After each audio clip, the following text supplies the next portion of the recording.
Olá pessoal, mais uma vez aqui de volta para o nosso Imagem Perfuxar Talks. Hoje é episódio 02. Hoje é um dia muito especial, um cara que foi contemporâneo meu, ele um pouco mais velho, na turma anterior que a minha, mas era um cara diferente, um cara diferenciado, um cara que tinha uma pegada muito específica, né? Era um cara mais centrado, mas ao mesmo tempo muito técnico.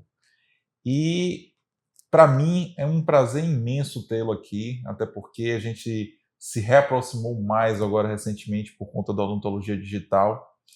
E nesse momento eu queria muito ter ele aqui para a gente poder bater esse papo, falar. E além disso, ele é nosso parceiro lá do curso, né? Tá sempre como professor convidado lá no nosso curso de impressão 3D.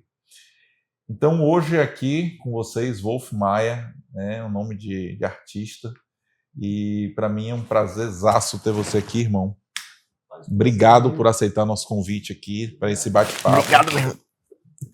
E assim, é inevitável, né, falar hoje de odontologia digital, né, Wolf? E para mim, que a gente acabou se aproximando muito agora recentemente por conta disso, eu queria que você falasse um pouquinho, né, sobre a sua visão, né, do que mudou na sua rotina clínica, né, trabalhar com essa parte da odontologia digital, como você tem trabalhado? O que tem feito aí de diferença na sua vida?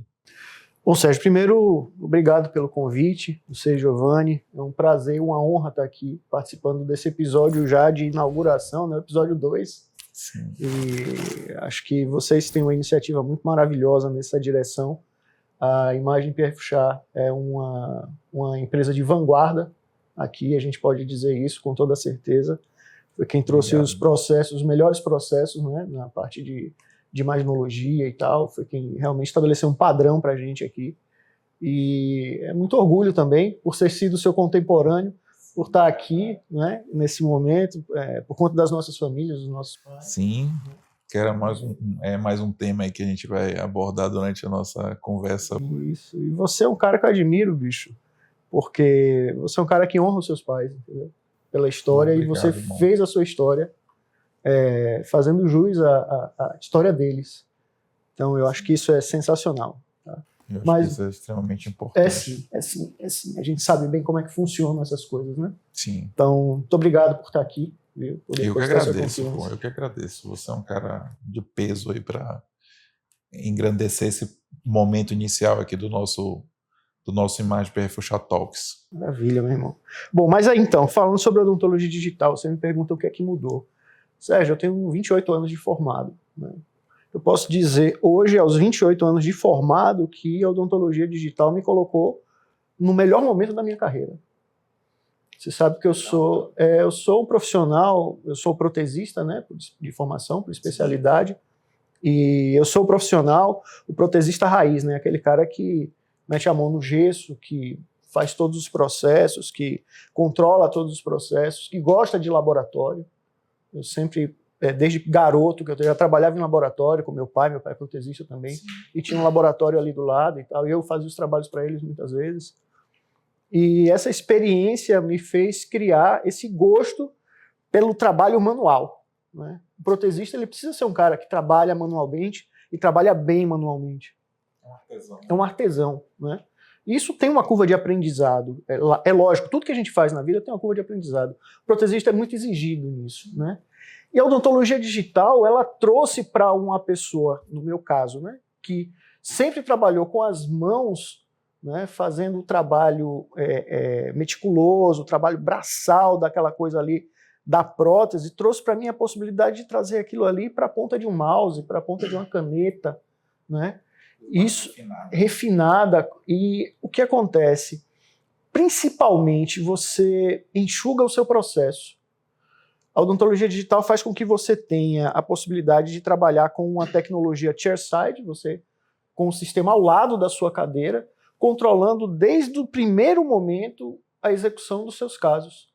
Então, muitos dos processos que passavam muitas vezes na mão de terceiros, profissionais terceiros, como os técnicos em laboratório, hoje em dia você tem a possibilidade de trazer isso para as tuas mãos. Né? Uma coisa que o Giovanni sempre falou, né, Giovanni?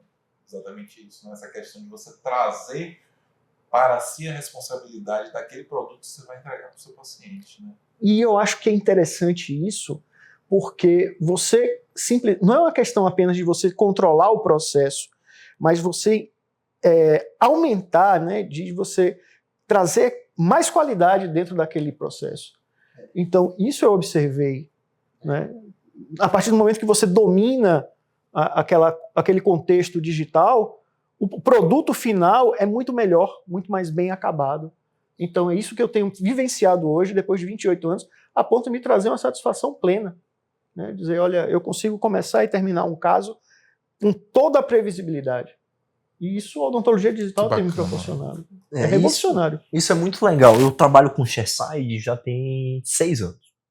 E assim, o Chairside, ele traz pra gente que atua dessa maneira, não só a velocidade, a celeridade ali para o paciente, mas também um maior controle sobre cada etapa e um refinamento que, assim, a gente tem que entender que na odontologia, o dentista ele se conecta com esse paciente.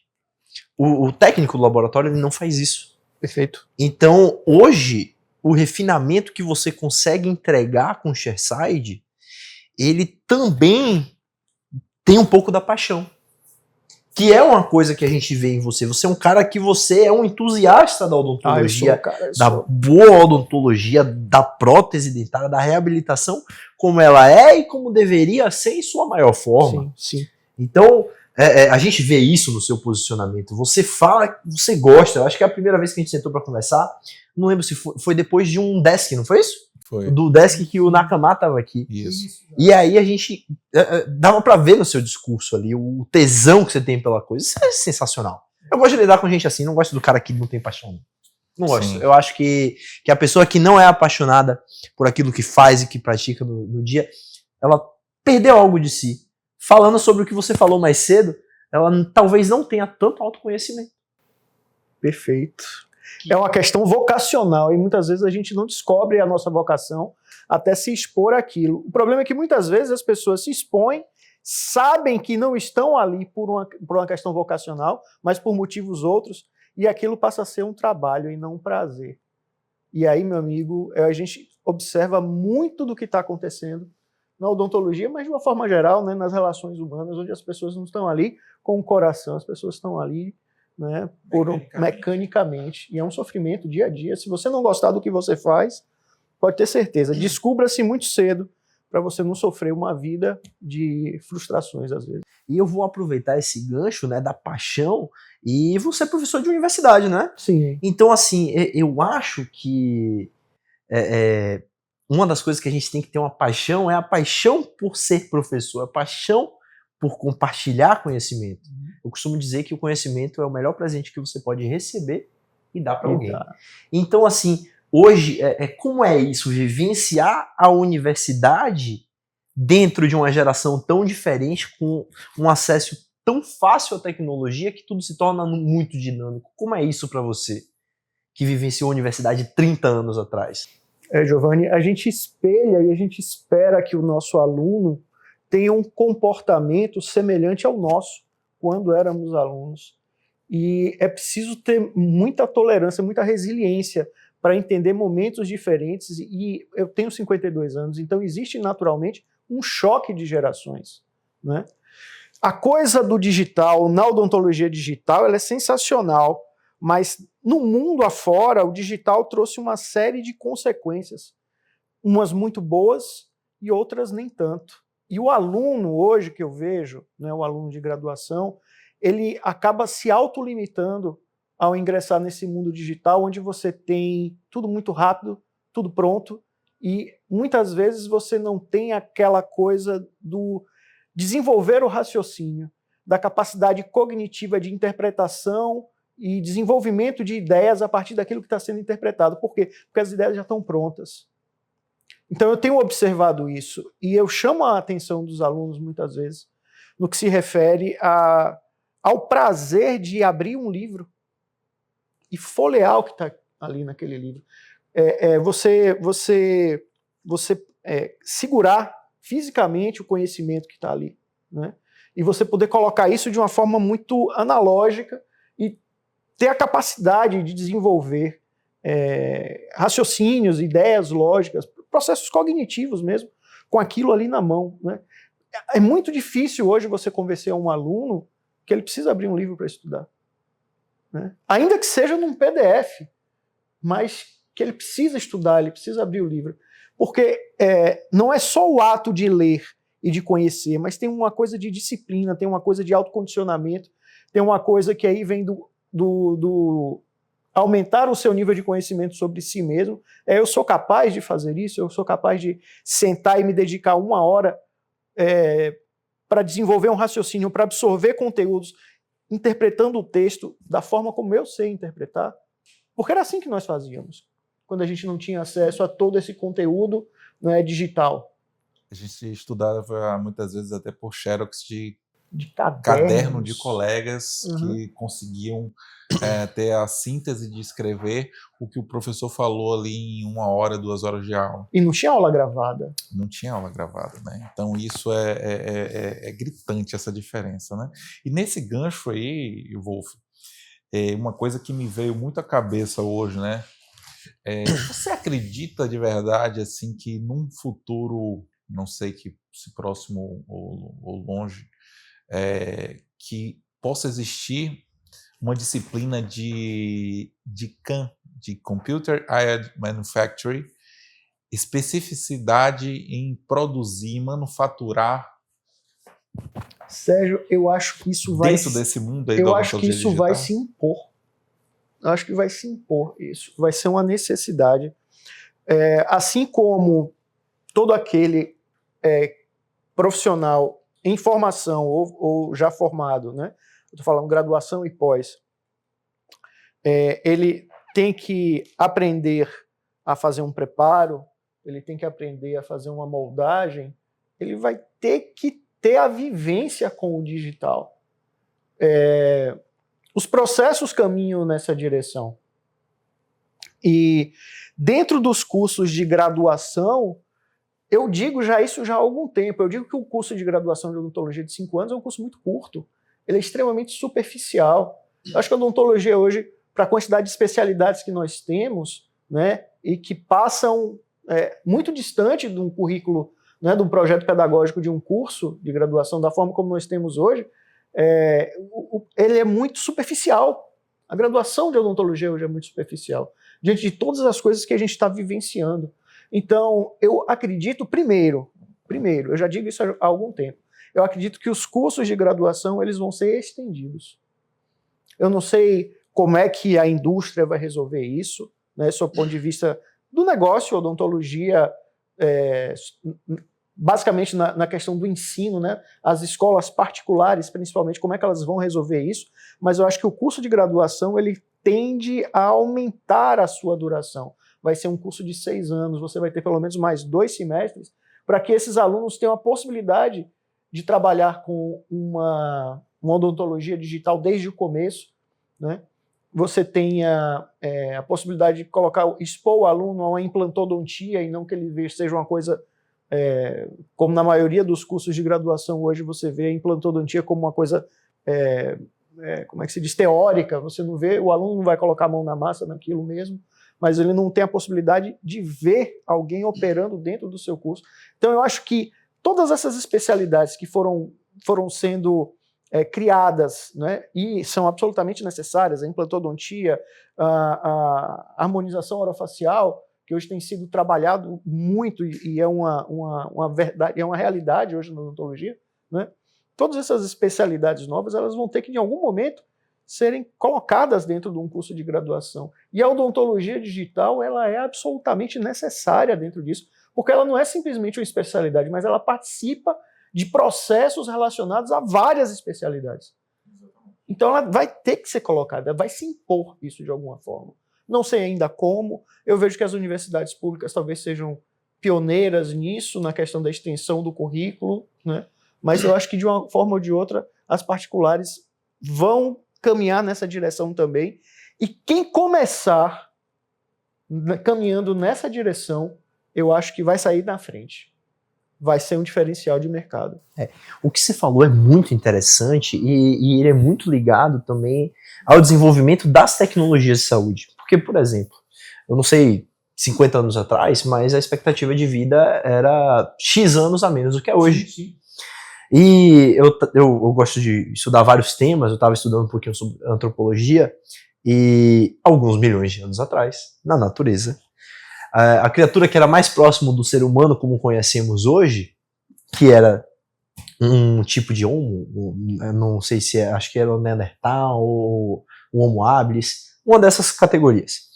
Ele vivia menos da metade do que a nossa expectativa de vida hoje. Hoje a nossa expectativa aí gira em torno de 80, 90 anos, a depender do país. E o que você falou é muito interessante, porque já existe um movimento de extensão de tudo que é relativo à nossa vida. Como assim? A própria reforma previdenciária. A reforma previdenciária ela veio para sustentar uma lacuna financeira da longevidade atual. Por quê? Porque o sistema previdenciário, que previa a aposentadoria do homem com 55 anos e da mulher com 50... E uma longevidade de 15 a mais. E uma longevidade de 15 a mais, hoje mudou. Então, por isso que mudou. E hoje, não só talvez ligado a talvez uma demora maior no amadurecimento das novas gerações, mas também mais tempo para se preparar. Eu vivo dizendo que 18 anos é muito jovem para você definir o que você vai fazer pelo resto da vida. Eu sempre achei. E isso Acho muito pouco. O é cara praticamente não tem um maturidade ano. ainda para saber o que ele vai fazer pro resto da vida. Não tem maturidade e não vivenciou experiências o suficiente para dizer isso. Então, dessa maneira, o que você falou sobre a extensão universitária, ela se torna quase que obrigatória. Hoje, qual desses alunos que não precisa de um curso de aperfeiçoamento? Um curso de extensão? Então, hoje, eu posso falar por mim mesmo. Eu comecei meu primeiro aperfeiçoamento de implante mesmo antes de me formar. Então, eu já sabia qual seria a minha especialidade. Mas o aluno, quando ele não tem uma base sólida, a minha época ela não está tão distante do seu aluno. Eu tenho 30 anos e tenho 7 anos de formado. Então, ela não está tão distante. E eu sei das lacunas que existem no aprendizado desses alunos. É uma questão também muito de perfil do aluno atual, que muitas vezes acha que estudar por artigos é suficiente, e não é. Outras vezes também, por quê? Porque a carga horária diminuiu e a exigência sobre esses alunos também reduziu. Então, talvez uma das soluções seja estender o tempo dentro da universidade para o aluno vivenciar mais aquela universidade. E, além disso, o aumento na carga das matérias e o aumento na exigência. Agora, será que as novas gerações elas vão estar preparadas para um aumento na exigência? Eu acho que isso não é para todo mundo. Odontologia não é para todo mundo, Giovanni. Perfeito, Wolf. Quem não estiver preparado é porque não tinha que estar ali, Giovanni. Eu sou muito pragmático nessas coisas, sabe, cara? Eu dou aula para os alunos, eu dei aula para alunos de 3º a 10º semestre, hoje em dia eu estou ali na turma do 7º, 8º, 9º e 10º. E eu sempre faço uma pergunta para o pessoal do 10º. A gente começa o semestre e dali a 4 meses serão cirurgiões dentistas. Eu sempre pergunto para eles, qual é o seu plano de negócio? E agora, daqui a 4 meses, vocês estão pensando no quê? Muita gente não faz a mínima ideia do que vai fazer. Completamente perdidos. Quer dizer, vão esperar formar para pensar no que é que vai ser aquela carreira, né? A odontologia não é para todo mundo, Giovanni. Não é, cara. O que a gente faz é muito difícil, sabe? Requer uma habilidade manual acima da média. Intelectual também, meu irmão. Intelectual, porque vamos falar do aumento da longevidade do ser humano de uma forma geral. Vamos falar. O que foi que mudou no ser humano? Ele evoluiu para ele viver 20, 30 anos mais? Fisicamente, o DNA dele está modificado? Não, não está. O que foi que evoluiu? Diagnóstico, controle de doenças, né? Medicação e entender os hábitos de vida para você prolongar a vida da pessoa. Mas o ser humano de hoje é igual ao de 100, 200 anos atrás. 2.000, 3.000, 10.000. A gente tá. É como se a gente tivesse com um carro onde ele é tão durável quanto o outro modelo, só que você está revisando mais vezes, Pronto. você está revisando com mais atenção e você está trocando as peças que a gente não trocava. Não trocava. Se o ser humano hoje for largado da mesma forma, né, que era o ser humano de 40, 50, 100 anos atrás, a expectativa de vida será a mesma. Ainda que não tenhamos as mesmas doenças. O que melhorou? O conhecimento. Conhecimento. Mas se você não der vacina, se você não der as medicações, se você não fizer os controles, ele vai pegar uma doença, vai morrer de tuberculose, entendeu como acontecia. Enfim, as questões sanitárias também evoluíram nessa direção. Então o que evoluiu? Foi o ser humano? Não, foi o conhecimento. Né? Perfeito. E para você evoluir no conhecimento, você precisa querer fazer aquilo, você precisa ter uma pergunta. O que eu percebo hoje é que a pessoa que não está ali para responder perguntas, ainda que seja, como é que eu posso aprender isso aqui para ganhar dinheiro? Né? Eu preciso responder essa pergunta. Né? A pessoa que não está ali para aquilo, ela não vai ser mais um. Né? E que fica meio que a própria sorte. Já não é muito fácil a vida hoje de quem se dedica. Né? E é uma luta todos os dias. A gente sabe como é isso. Imagine para aquele que está ali, cara, que não sabe o que está fazendo. Nesse gancho, nessa passagem que você falou do aluno, do cara recém-formado, eu tinha uma pergunta aqui para você que, assim, você que está diretamente ligado a essas pessoas que acabaram de se formar, se você tivesse de dar um conselho para um recém-formado que quer entrar, que você vê que ele tem a gana ali nos olhos para a odontologia digital, você aconselharia ele comprar um scanner ou uma impressora? Ele só poderia comprar um dos dois. Eu aconselharia ele comprar uma impressora. Uma impressora, não é o scanner. O scanner você tem, além de ser um produto, um equipamento muito mais caro, né, para ele adquirir, ele pode adquirir uma impressora, um scanner. Mas é preciso isso, na verdade, a minha pergunta tinha um elemento aí. Não tinha... o cara não teria dificuldade financeira, né? Ele poderia comprar um ou outro sem dificuldades. Mas o que é que você acha que tecnicamente faria mais sentido para o desenvolvimento dele como um profissional dentista que quer crescer na odontologia digital? Então o scanner. O scanner por quê? O scanner vai dar a possibilidade dele entender, né, o processo de aquisição, o processo de processamento. O processo de processamento é redundante, mas o processo de aquisição das imagens, o desenvolvimento de projetos em cima daquilo ali. E, é a porta de entrada. É a porta de entrada. A porta de entrada. Veja, eu posso falar como protesista, né? Eu entendo hoje os meus preparos, e olha, eu tenho 28 anos de formado.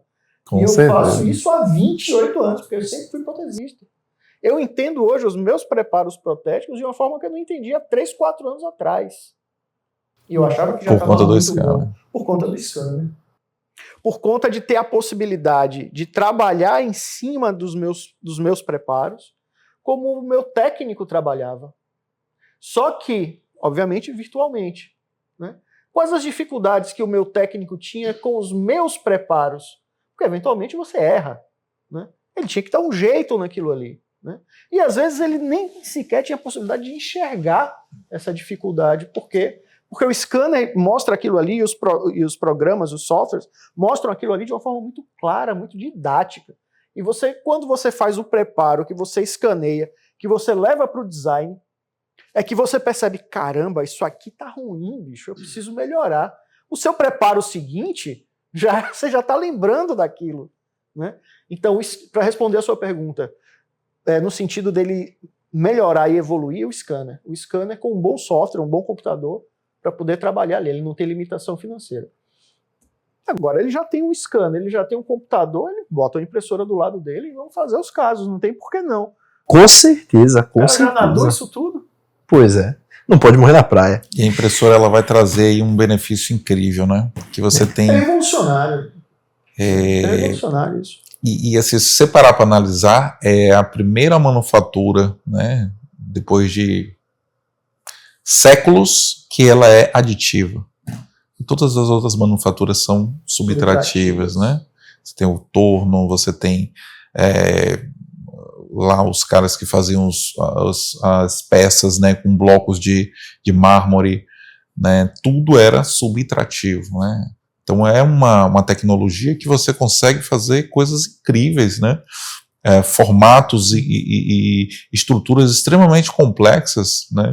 Com a possibilidade fazendo, né, aditivamente as e assim, além da questão de ser aditivo ou subtrativo, né, dentro do mundo chairside, as fresadoras elas podem não oferecer tanta precisão quanto as impressoras. Hoje a gente tem impressoras que são extremamente precisas e existe uma grande limitação, especialmente falando sobre essa questão dos preparos.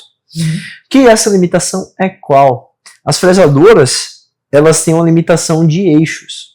Se você tem uma fresadora menor, ela normalmente vai ter ali, ou chamam de 3 eixos, ou chamam de 4 eixos, que é uma fresadora menor, que vai ter menos tipos de movimentos. Esses menos tipos de movimentos vão, infelizmente, em algumas situações clínicas, limitar o que pode ser realizado e a precisão daquilo.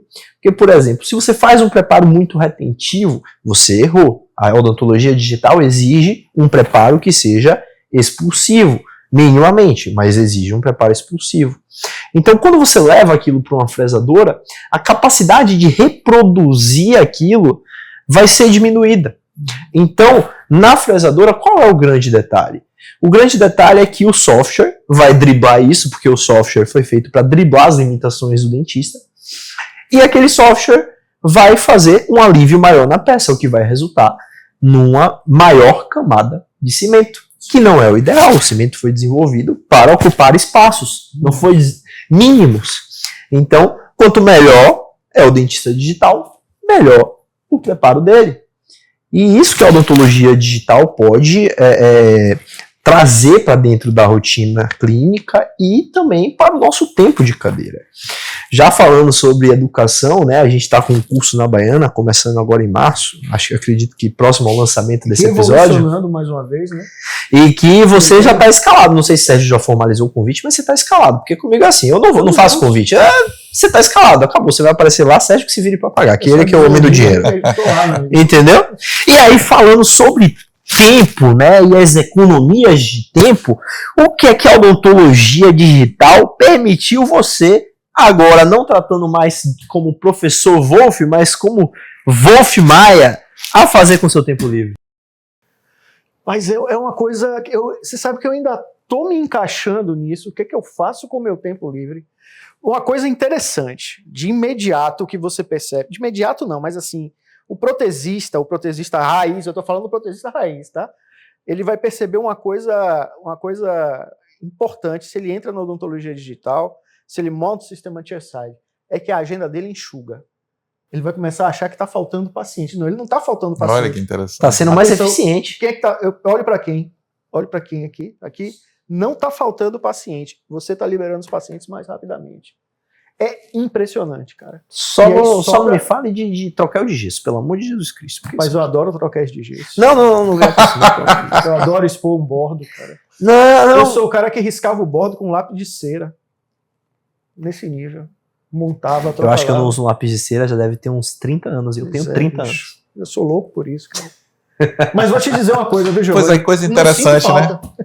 Um cara que pegou a prótese da forma mais artesanal e hoje é um encantado pelo esse mundo digital, né? Que bacana, velho. Isso eu me encanto, Sérgio, Giovanni, eu me encanto com cada trabalho que eu instalo. Eu olho, eu digo, às vezes eu olho e digo, rapaz, como isso é possível? Como é que pode isso aqui estar encaixando dessa forma, com esse nível de adaptação, com praticamente nenhum ajuste? Hoje eu vou lhe dizer, quando eu tenho que fazer um ajuste, foi porque eu pesei a mão na maquiagem da peça. Eu acredito. Ó, que massa. É isso, cara. Porque não precisa, bicho. É impressionante. E aí, assim, até uma coisa interessante, e eu queria que você até falasse sobre isso, né? Eu, de alguma forma, dei um pontapé inicial nesse processo, né? Quantas vezes ele chamava, vamos fazer o nosso curso de impressão 3D, vamos começar, vamos lá. Sérgio, você é totalmente responsável por isso, cara. Eu fico feliz porque eu sei que de alguma forma eu participei ativamente nesse processo. Vocês não imaginam a forma como isso transformou a minha vida, bicho. Assim, falando de coração. É impressionante, bicho. Porque chega um determinado momento em que mesmo o protesista que trabalha da forma como eu sempre gostei de trabalhar, né? E com muitas frustrações, muitas vezes, porque você trabalha de uma forma correta e nem sempre quando você recebe aquilo que você delegou para um terceiro e tal, porque você não tem a possibilidade de fazer aquilo se não tiver o sistema anti-side, né? Você sabe, aí você começa a duvidar da sua própria capacidade. Pô, será que fui eu que errei? Né? Por que eu preciso estar fazendo tanto ajuste aqui? E eu sempre fui um cara muito cético com relação à odontologia digital. Sempre fui. Por quê? Porque eu entendi o seguinte, eu sei moldar muito bem e rapidamente. Eu uso bons materiais, eu sei preparar. Já ouvi essa frase de muitos colegas. E assim, lhe falando honestamente, às vezes, moldar é até mais rápido do que escanear. Mas esse é um pensamento imediatista, porque o que você faz depois que você libera o paciente é que faz toda a diferença. Entendeu? Moldar é muito rápido. Claro, se você domina a técnica de moldagem, é muito rápido. Mas o que aquela moldagem vai trazer para você, que é uma pessoa interessada no resultado, né, que você vai delegar pouco, como é o meu caso, né? O que aquilo vai trazer para você após o paciente levantar da cadeira? Né? Você vai ter que dominar o seu gesso, você vai ter que dominar a sua montagem articulador, você vai ter que dominar todos os processos, a sua troquelização, tudo aquilo que o protesista que é interessado faz, você vai ter que fazer. A odontologia digital me dá praticamente de imediato todo esse resultado. Então hoje eu consigo trabalhar da seguinte forma, o paciente é ali atendido de manhã cedo, né? Eu começo a atender às 9 da manhã. Então às 9 da manhã eu atendo o meu primeiro paciente. A depender da situação, eu posso atendê-lo às 9 da manhã, no final da tarde eu estou entregando o trabalho dele. Mas como isso é possível? Você não tem paciente para atender? Tenho, mas lembra que minha agenda enxugou? Então eu tenho mais horários. Entende? Então eu consigo fazer isso. Quem ganhou com isso? Todo mundo ganhou com isso. Eu consigo entregar um trabalho de qualidade, eu consigo entregar um trabalho com rapidez, né? Trabalhando com odontologia digital. E a gama de materiais aumenta. Hein? E a gama de materiais aumenta. Então. E uma outra coisa falando sobre materiais que eu acho sensacional, que talvez seja um ganho que a gente ainda não tenha percebido, principalmente na odontologia restauradora. Não tenha percebido, não, eu já percebi, mas isso precisa ser divulgado. A gente sempre trabalhou com o padrão ouro das reabilitações, que é a metalocerâmica e depois a cerâmica pura, né? Esteticamente, sobre durabilidade, é muito interessante. Mas hoje a gente, já há algum tempo, vem buscando materiais que são biocompatíveis, que têm uma resposta de biocompatibilidade aprimorada. E o que eu observo como reabilitador? Eu observo como reabilitador que muitas vezes eu recebi um paciente para reabilitar uma arcada, né? E aquele paciente dali 2, 3 anos precisaria fazer uma reabilitação nos dentes antagonistas, por conta do desgaste proporcionado por aquela reabilitação linda de cerâmica, né? O que está acontecendo? Isso já tem estudo científico que mostra isso. A cerâmica hoje, né, falando de materiais, a cerâmica hoje, ela desgasta até 3 vezes mais, né, falando de cerâmica, pode ser um zircônio, ela desgasta até 3 vezes mais o dente antagonista do que o dente natural contra aquele mesmo dente antagonista, né? O que isso significa? Isso significa que num curto espaço de tempo você vai ter uma destruição de dentes antagonistas. Então eu recebi o paciente com uma arcada reabilitada e depois eu tinha que reabilitar a arcada antagonista, muitas vezes. Sobretudo se ele tiver uma parafunção, né? Uma parafunção. Entenda, parafunção hoje, quem não tem, ou teve ou terá. Ainda mais se tratando do nosso contexto, da nossa conjuntura, né? A gente sabe hoje que o brasileiro é o povo mais ansioso do mundo. Tá? Isso é estatisticamente comprovado. E a ansiedade, ela decorre de estresse, ela decorre de uma série de situações que acabam levando à parafunção, ao bruxismo, ao apertamento. Então, um paciente reabilitado, com todos os contatos oclusais em equilíbrio, confortável para mastigar, ele tem uma parafunção, é claro que ele vai desgastar bastante dente. E onde é que entra o material nisso? É que a biocerâmica, hoje, trabalhando de forma impressa, né, a biocerâmica é o material que vai se comportar mais ou menos como se fosse o dente antagonista natural, preservando esses antagonistas. Então, eu penso hoje a seguinte discussão: será que o caminho continua sendo as cerâmicas? Ou será que a gente está caminhando para um material que seja mais biocompatível, sob o ponto de vista até mecânico, né? E a biocerâmica hoje ela caminha nessa direção. Sim, e que você possa substituir com um custo bem mais interessante. Baixíssimo. E com uma reprodutibilidade exatamente igual. Eu pego ali e imprimo 100 dentes igual. Facilmente. O caso fica ali registrado, eu não dependo da mão do meu técnico para repetir aquilo. Está ali registrado. Ah, doutor, quebrou, a gente imprime outro e coloca. Por que não? Está ali. Não tem mais você guardar o modelo de gesso, você guardar um molde, você fazer uma coisa dessa. Não, cara, está tudo digitalmente ali, então você tem a possibilidade de reproduzir aquele trabalho várias vezes. Isso é uma coisa sensacional. E você, assim, pela minha experiência, pelo menos a que chegou a mim, foi uma das primeiras pessoas a fazer o trabalho chairside com impressão 3D. Eu não sabia disso. Uma das primeiras Olha, pessoas do meu convívio a fazer realmente a impressão 3D como uma fresadora faz ali num sistema fechado desses. Interessante, eu não sabia disso. E isso é bacana, velho, porque você se dedicou a esse processo, entendeu isso, e quando você fez o nosso curso lá, que você ainda não tinha a mínima noção de impressão, e hoje você domina a impressão desse jeito, né? Isso é muito bacana. Cara, muito é isso, vocês revolucionaram nisso, e essa foi a grande transformação. O curso ele foi um divisor de águas para mim, Sérgio. Porque aquele momento em que eu entendia o dentista cético, né? A gente estava falando sobre isso, o dentista cético, que molda, que faz todos os processos de um laboratório. No momento em que você entendeu que existe uma alternativa em que você não perde, você ganha qualidade, você ganha agilidade. Não é concorrente, ela agrega, mas ela entrega. Está trazendo mais algo, né? Mais. Eu entendi, rapaz, o caminho é esse aqui. Eu lembro muito do que você fala naquele curso, quando você diz assim, a gente está no meio do mato, né? Nesse processo todo, nessa de impressão 3D, de impressão 3D no meio do mato, né? Estamos lá na impressora matricial, aquela de papel contínuo, comparado à impressão 3D, hoje é tipo isso, a gente está lá naquele estágio ainda. E toda hora a gente vê uma evolução, né? Sim. As resinas estão melhores, eu estava comentando isso hoje. As resinas estão melhores, então cada ano você tem melhores materiais, impressoras melhores, softwares melhores que irão entender melhor como fatiar e como seguir nesse processo, né? Impressoras mais interessantes nesse processo aí, então eu acho que é uma tendência. E aí eu já engato aqui a minha pergunta, que já estava aqui pronta para ser feita, que é aquela clássica pergunta: você acha que a impressão 3D vai substituir de forma definitiva a fresadora? Com o que a gente tem hoje, ainda não. Hoje, não. Mas eu acredito que na evolução dos materiais, e principalmente das resinas, né, especificamente das resinas, eu digo que sim.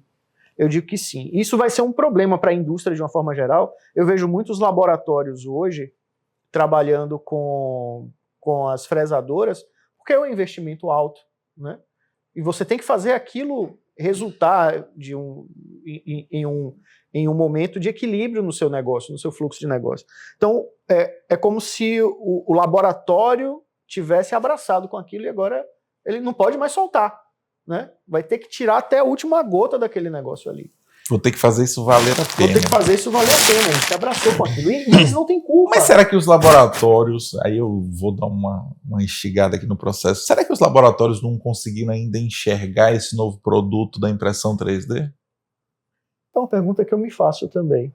Eu tive a oportunidade de visitar alguns laboratórios lá para os cursos e tal, para a gente fazer parcerias, e às vezes eu chegava lá e via impressoras no cantinho ali.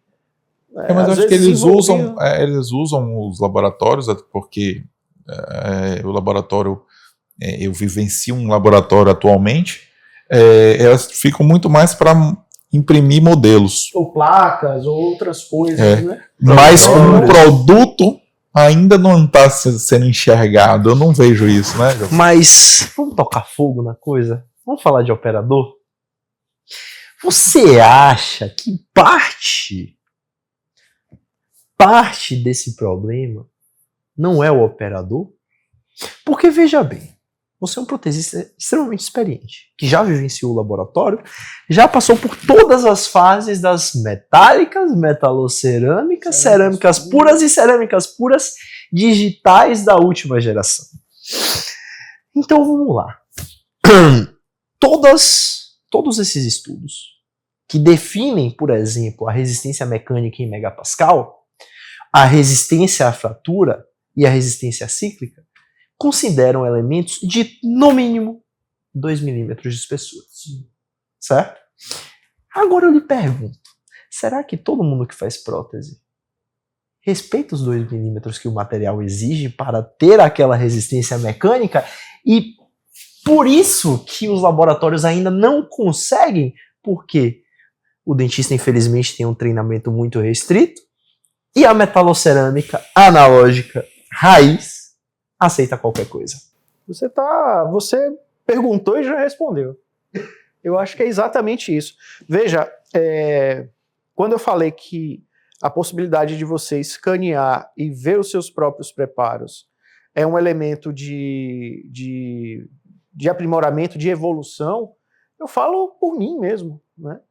Então, se os profissionais estão respeitando as dimensões, os fundamentos, né, os princípios biomecânicos dos preparos, eu posso lhe dizer categoricamente não estão. Né? Uma hora ou outra aquilo ali vai dar errado. Né?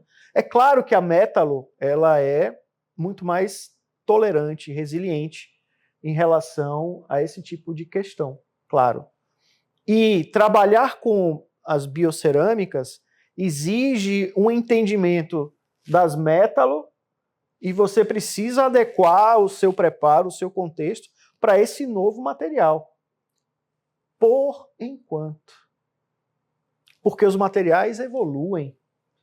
Por enquanto, de fato, você estava falando aí de resina, vocês estavam comentando sobre resina, e é uma coisa muito interessante, a gente que acompanha o tempo todo e a gente que vivencia vários congressos, por exemplo, ano passado eu estava no EAO da Itália, e lá várias empresas estavam levando suas obras-primas de impressão 3D. Existe uma empresa de impressão 3D que chama Sprintray. Sim. Certo? Sim. Que ela é uma impressora 3D mais robusta, feita para odontologia. E existe um novo modelo dela, a Midas. Você conhece, já viu? É o cartuchinho, né? O cartuchinho. Eu fico namorando aquilo ali, cara. Pois é, e é sensacional. Aquela resina é a mesma resina que você coloca no meu tanque.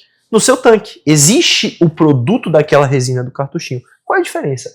Essa impressora, ela trabalha com o método de impressão e injeção. Então ela faz a impressão sob pressão, pelo menos foi o que eu entendi, posso estar enganado, tá? E aquilo ali aumenta a resistência mecânica. Acho que uma impressãozinha dessa chega aí a 150, mais ou menos 20 megapascal. Então já é uma performance dentro desse negócio. Bem mais interessante. Então talvez os equipamentos evoluam nesse sentido ou não. E com certeza as resinas estão evoluindo. Resinas que tenham propriedades mecânicas diferentes para indicações diferentes.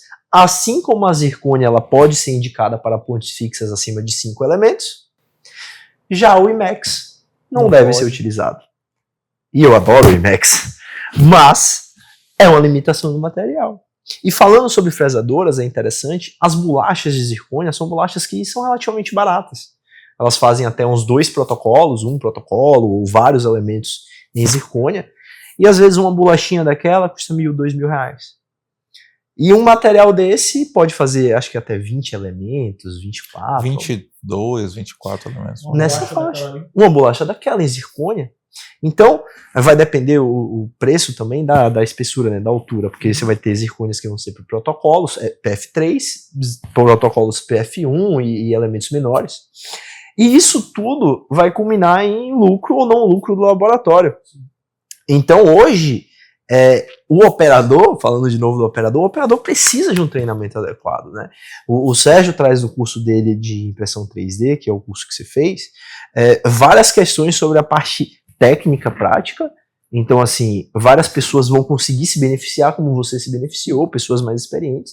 E agora a gente tem esse produto na Baiana, que é um curso aí bem legal, que a gente vai, em 10 módulos, trazer todos esses transformar detalhes. o cara, pra deixar o cara tipo Wolf. Não, aí eu acho que é exagero. Calma, Que é o a cara- gente não consegue trazer você pra esse nível assim, Não, exige não, muita cara, experiência. Calma. E sai do zero e tem a possibilidade, mas a gente vai dar todas as ferramentas para que ele possa fazer, depende Aí- só dele. Depende só dele, mas a gente vai trabalhar e mostrar esses detalhes. Essas aulas teóricas que você também vai participar, são aulas que a gente vai dar ferramentas para o pessoal, porque é o que a gente vê na odontologia e você vivencia na faculdade.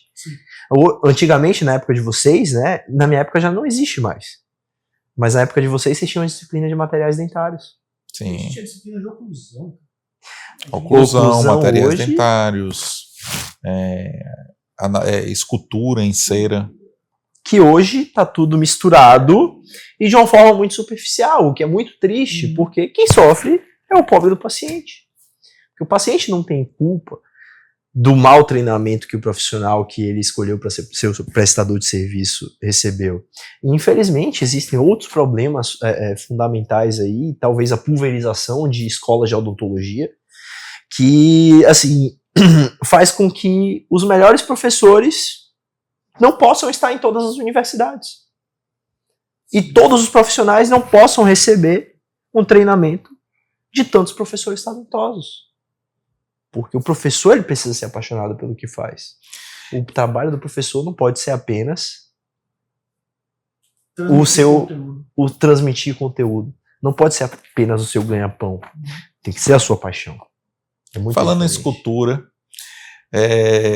como foi sair da escultura da cera para a escultura com um Electron para um mouse? Rapaz, eu vou lhe dizer, bicho. eu esculpo com Lecron desde o, sei lá, Seu terceiro umbigo, o seu semestre de umbigo faculdade. caiu, você já estava eu já tava ali esculpindo. com Lecron, né? Na barra de sabão. Nossa. Cara, é isso. É nessa pegada, sim. A família dele toda. mexendo com esse negócio. É isso. Eu digo pra você, hoje eu ainda esculpo melhor à mão. Ok? Ainda esculpo melhor. Você até comentou isso comigo, né? Foi até aquela questão de vir com a caneta, coisa e tal, tentar mexer, trabalhar né, com softwares, com notebooks como aquele da Samsung, né? Que tem uma caneta, uma tela. Aquele notebook, é o Ultrabook, né? 4 com touch. Melhora quando você utiliza essas tecnologias, né? A caneta, ela é fundamental nisso aí, na escultura. Veja, tudo que você tem, né, de conhecimento, de entendimento do processo de criação de um dente, enfim, tá com você. E você vai raciocinar da mesma forma. A oclusão é a mesma, você monta ali, monta e tal. Você entende da mesma forma. Você esculpe com uma caneta, ok? Existe o elemento caneta, que é a sua Lecron. Só que a cera que está lá do outro lado, na verdade, ela não existe, ela é virtual, ela é um binário que está ali, 0 e 1. Né? Então, o que é incrível, hoje mesmo eu estava fazendo um trabalho desses, né? E estava falando com Tati, minha esposa, né? A gente estava ali, a gente trabalha junto e tal, e ela estava ali fazendo as coisas dela lá da clínica, ela hoje administra a clínica, né? Tá ali na gestão, dando uma força e tal.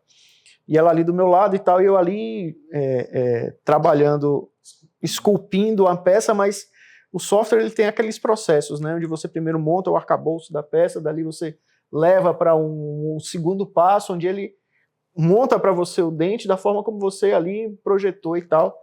E aí, o que é interessante é que hoje eu comentei isso com ela, é que eu acabei de montar, Eu falei, nossa! Aí ela, o que foi? Eu disse, pô, tá quase pronto. Os softwares vão aprendendo. Isso é incrível. Aliás, outra coisa que eu estou encantada com inteligência artificial, né? Eu descobri recentemente o chat GPT.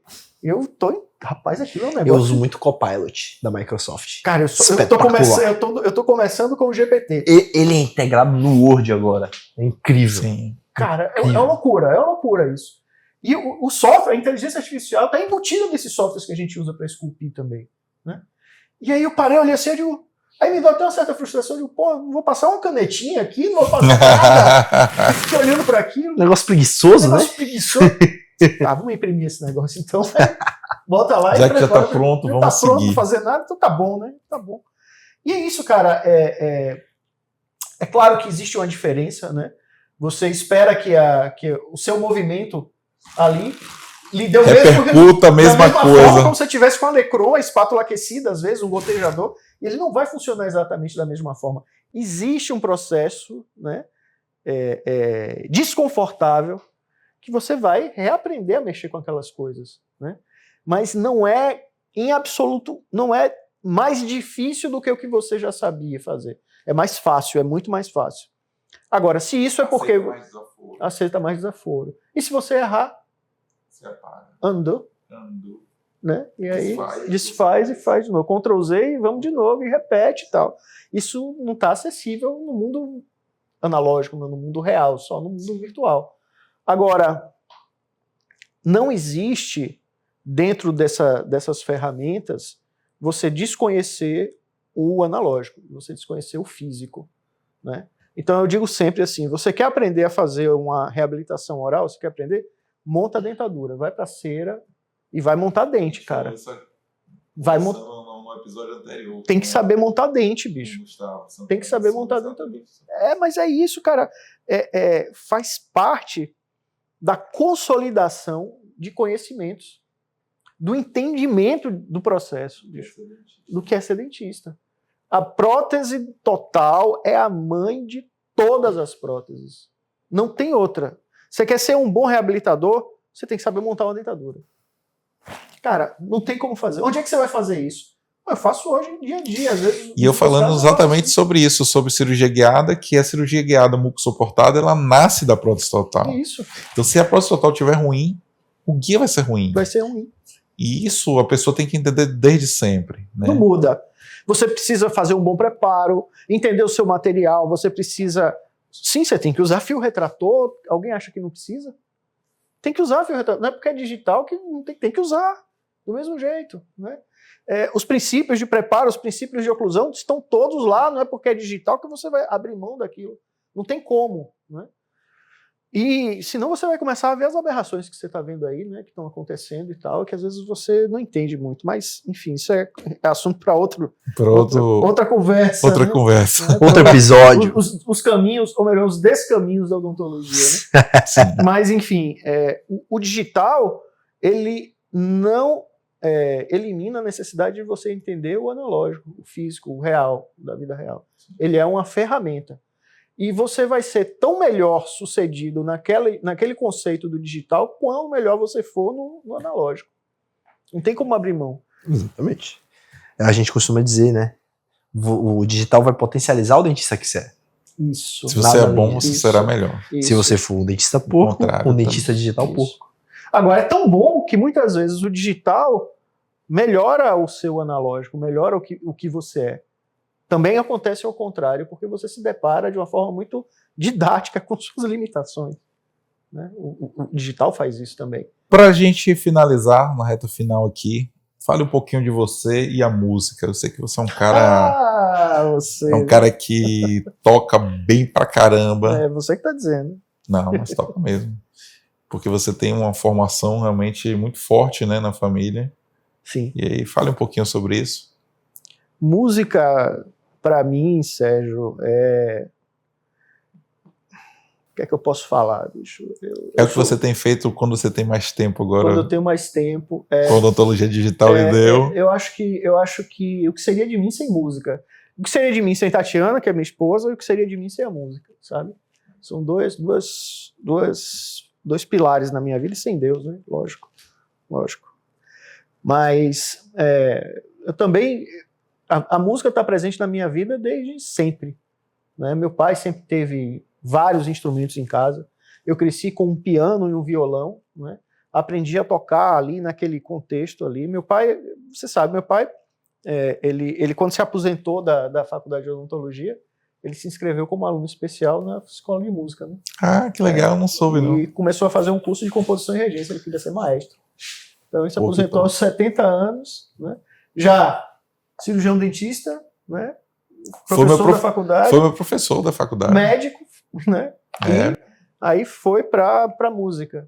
E isso é o que preenche a vida dele até hoje, graças a Deus, né?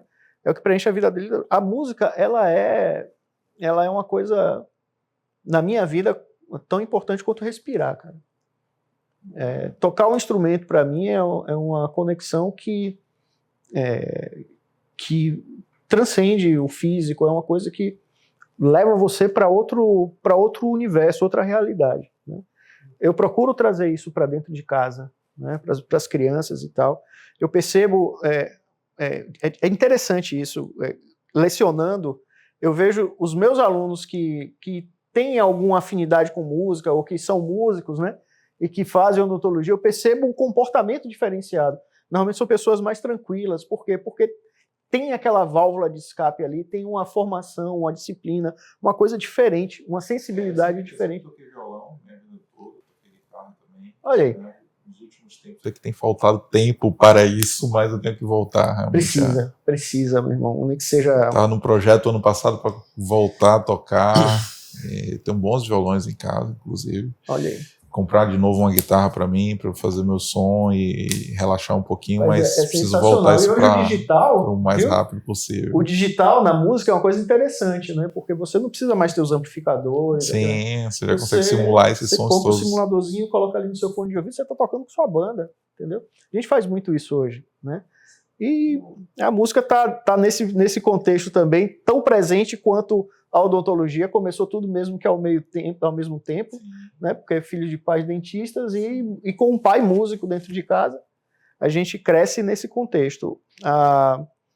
E aí aqueles grandes amigos que a gente faz na época de escola, que também estão ali, tocam com você, esses amigos a gente leva para a vida inteira. Então hoje a gente tem um projeto musical de uma banda, com um projeto autoral, a gente está gravando músicas. Tá? Antigamente a gente dizia assim, estamos gravando disco, hoje em dia não existe mais disco, né? Não. Então a gente grava algumas canções aí, coloca aí no stream. Abraço, viu? Banda Abraço. Quem quiser, segue a gente lá no Instagram. Legal.